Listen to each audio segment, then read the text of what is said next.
Now, mountain reportedly is no longer just a mountain. In a legal shift, New Zealand has granted personhood to the Taranaki Maunga, recognizing it as a living entity with rights and protections.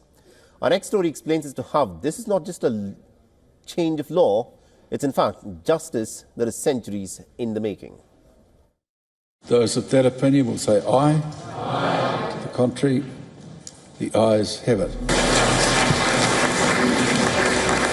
A new law redefines the relationship between nature and humans. New Zealand has taken the extraordinary step of granting personhood to one of its most iconic landmarks.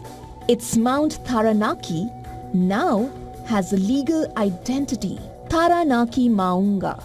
The unprecedented move signals a profound reconciliation of indigenous rights with environmental stewardship.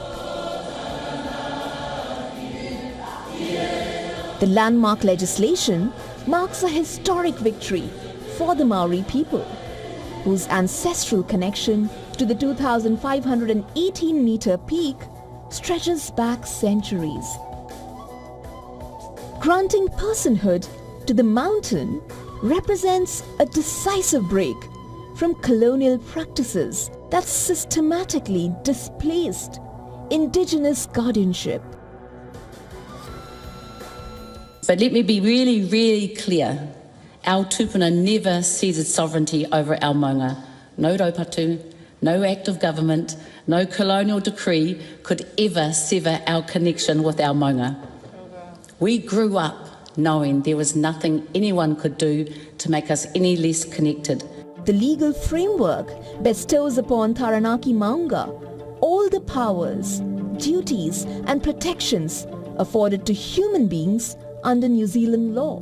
The recognition serves as a powerful acknowledgement of historical wrongs, addressing the mountain's theft from local Maori communities during colonization.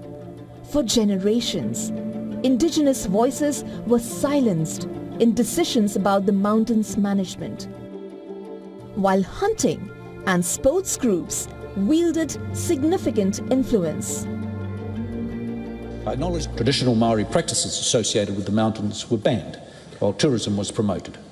Pests such as possums were introduced and led to destruction of the native forest in some parts. The recognition also echoes global reverence for sacred mountains. Hundreds of millions revered the Himalayas, the abode of snow, as the source of sacred rivers such as the Ganga, whose life-giving waters have sustained civilizations. Mount Kailash, located in Tibet's remote western region, is considered one of the most sacred mountains in Hinduism, Buddhism, Jainism and Bon religions. Hindus believe it to be the abode of Lord Shiva, while Buddhists view it as the center of the universe.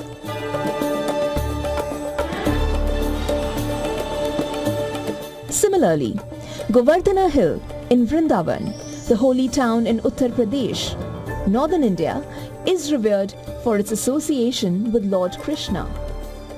As climate change threatens the world's most sacred and fragile landscapes, this decision in New Zealand sets a precedent.